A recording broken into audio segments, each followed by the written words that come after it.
One. Morning, everyone. This is the time and place for the September Board of Oil, Gas, and Mining hearing.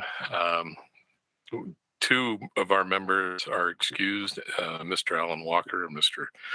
Gordon Moon will not be attending. Other than that, I think we'll just go ahead and get started. Attended the September meeting here in Salt Lake City.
One. Thank you. Let's continue. Director Baza, I'll let you go again. Thank you. Since I already introduced myself, I won't do it again. But I mentioned the changes we had in the AG's office.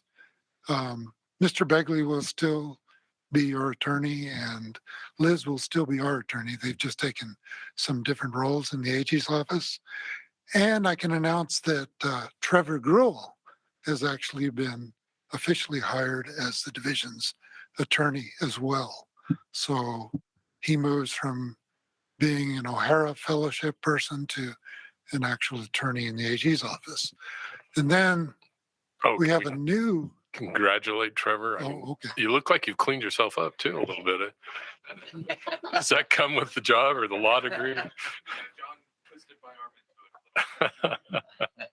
into it. That's unfortunate. And then lastly, with the AG's office, we have a new O'Hara Fellowship person, Madeline Whitaker, and I think she goes by Maddie. So we'd welcome her. And I think she's primarily going to be assisting Mike in his capacity as your attorney. Welcome, Maddie. So the next thing on the agenda, and let me introduce this by saying that I had invited Ms. Ricky Renko Browning of the Utah Petroleum Association to have some information presented to the board on how industry was reusing produced water in their activities. We've talked about produced water before, And just as an element of perspective, I went back to our December production report produced by the division, and I learned that in 2021, the year-to-date water produced as of December was 149,548,608 barrels of water. Now, for those of you who work in different units, that equates to 19,277 acre feet. Now, that's a pretty sizable amount of water, even though it's briny and salt laden. It is water. I mean, the molecule of water is still there. And I've always had the concept that if we were to try to use water outside the oil field, it doesn't have to necessarily be cleaned up to drinking water standards or agricultural standards. It just needs to be clean enough and fit for purpose for whatever use you would put it to. Just that there aren't a lot of other uses going on right now. So not a lot of demand for that produced water. But let me say that the oil field, the industry, has done a good job of repurposing that water to use back in their operations. And I think you're going to hear a little bit about that today. I mentioned the statewide volume, and just so you know, the way that breaks down for the Uinta Basin is it has 27% of the produced water that's been reported in the state for Duchesne County. For Uinta County, that boils down to 24%. So the Uinta Basin as a whole makes up for about half of the produced water that's reported to us in the state of Utah. So with those kinds of volumes, I think we ought to be well aware of what's going on. I think we need to congratulate and applaud the industry for their work. We originally had 3 presenters from the industry, but Ms. Ranko Browning is out sick and couldn't make it today. And I think we similarly, we had some other people fall off the list, but we do have one person here today in person. And if you could come up, this is Brad Rouser with Oventive, and he'll speak to you for a few minutes. And then I think we have another presenter who's going to present remotely, and that would be Lauren Brown from XCL. So hopefully she's on the line ready to present as well. So let's first hear from Mr. Rouser, and he can talk to you about what Oventive is doing. Thanks, Brad. Thank you. Glad to be here today. I'm Brad Rouser, as was mentioned. I'm the logistics coordinator for Oventive.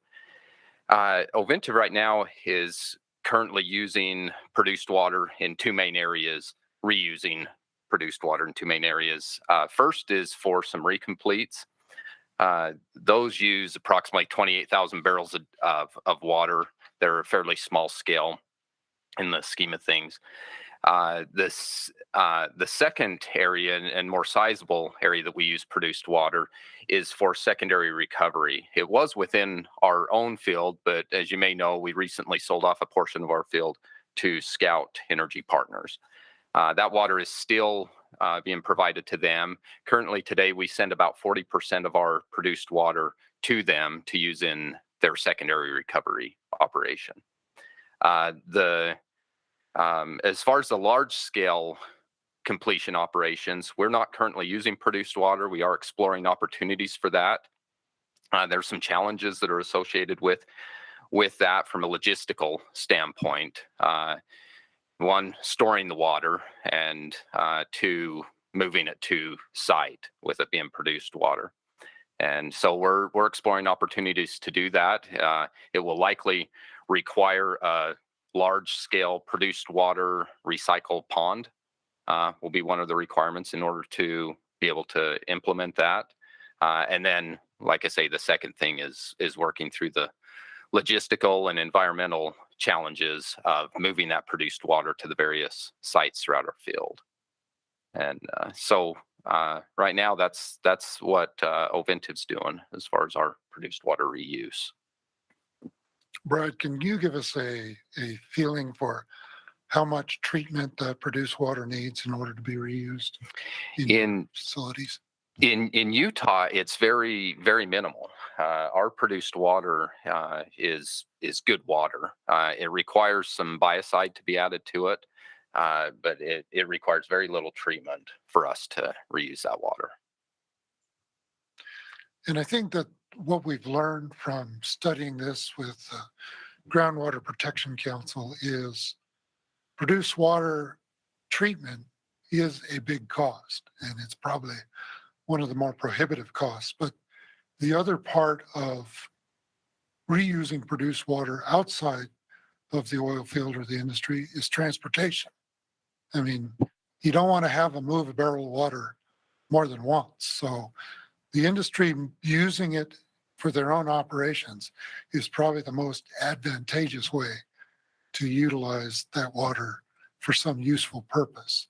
I think if we looked beyond the oil field, we'd have to have a careful understanding of how that produced water would be used. And then we'd have to coordinate carefully with the state engineer's office because of the way water law is established in Utah.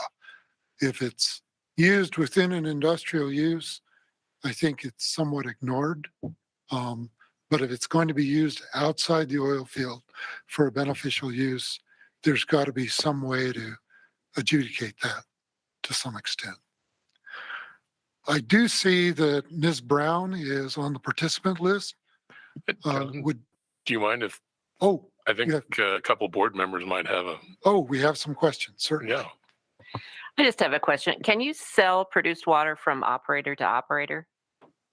I Like, don't know that. Could you sell to XCL or something if they had a need? Or is that not kosher? I don't know that it would prohibit any of our rules would prohibit it. I think it would be a question for the state engineer's office, though.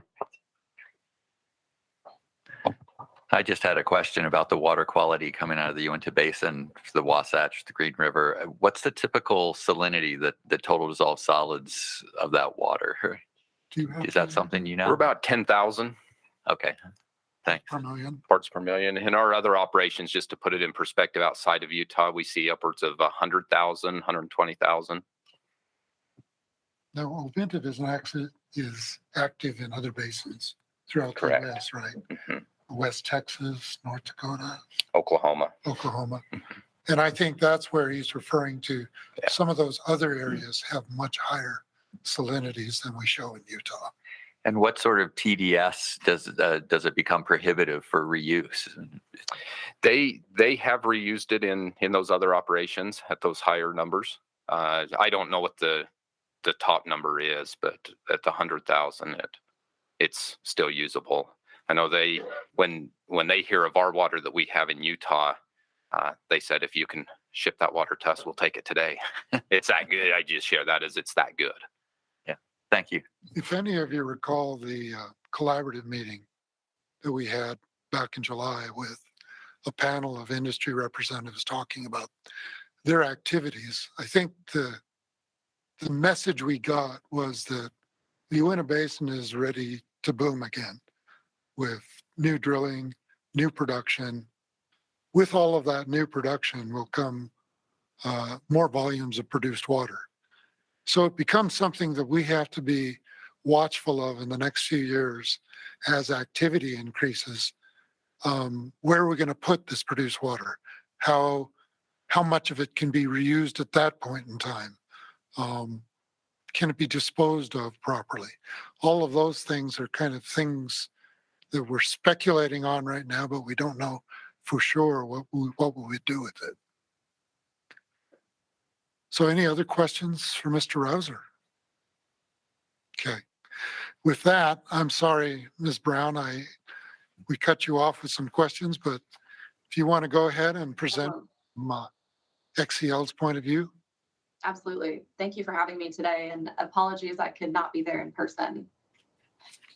Good morning, everyone. My name is Lauren Brown, and I am the Vice President of Environmental and Regulatory at XCL Resources. For those not familiar with XCL, we entered the Uinta Basin at the end of 2019, and we are actively drilling and completing horizontal oil wells. We focus on safely, efficiently, and ethically growing through large-scale operations in Utah. And as we've discussed today, water is a valuable resource, not just for us, but for the local communities, agriculture, wildlife, and for other industrial needs. In the Uinta Basin, we share this resource amongst farmers, the Ute tribe, landowners, and nearby municipal districts. And just like all resources, it is finite, and XCL sees the recycling of our produced water as a big step in improving the quality of life for our stakeholders and our neighbors. So one of our first projects following the acquisition of this asset was to build a robust water gathering and transfer system along the core of our acreage. In addition to driving down operating costs, one of the primary goals was to remove water trucks from the community roads while reducing the negative impact on roadways and infrastructure. This also reduces other environmental hazards by transporting the water via pipeline versus trucks. So the infrastructure already put in place will allow us to gather via pipeline all the produced water, both now and with our expected growth. Currently, we produce about 50,000 barrels of water per day, and we expect to double production within the next year. So this is a significant amount of fluid that would normally be injected down multiple saltwater disposal wells as it is produced. So on the other hand, our completions operations need a significant amount of fluid to pump. For example, a 2-rig program on our acreage would use approximately 27 million barrels of water in a year. In other terms, that's about 70,000 barrels of water per day. So immediately we saw an opportunity to recycle this produced water to use for our completions operations in place of fresh water. Our goal is to use over 90% of our produced water in our completions operations. So this is not only an environmental win, but it also saves on operating costs for existing wells and drives down the capital costs of the new wells to be completed.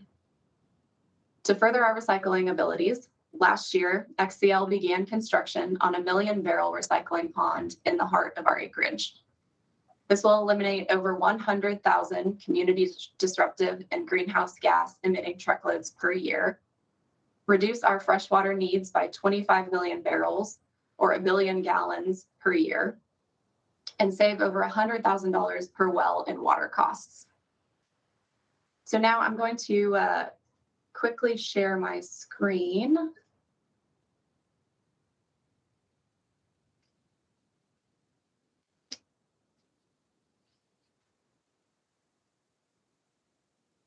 Oh, I don't know that it's letting me do this. I had a few photos that I was going to pull up for y'all of the recycling pond. Can I ask our media team, is it a matter of access? Let me see here. I think I figured it out. Okay. All right, are y'all able to see that now? Looks like you're presenting now. Okay, perfect. So we just wanted to show a few photos of the construction of this massive project. The middle aerial photo right here is zoomed out, but it gives you a good idea of the scale of this pond, as you can see a few cars in the lower right-hand corner. So our pond design, which includes multiple thick liners and leak detection layers, goes above and beyond current regulatory requirements to ensure environmental and community protection. And we are excited that this recycling pond will actually be in service in the coming weeks. So thank you for your time. Okay, well, thank you for that. Do we have any questions for Ms. Brown? It doesn't look like it, but we do appreciate her presentation. That pond is impressive, and the plan to utilize it going forward is also impressive. That's a lot of water. That is a lot of water. It's a lot of water. And I would remind the board that we actually visited XCL's EFRAC facility in May of this year on our field tour.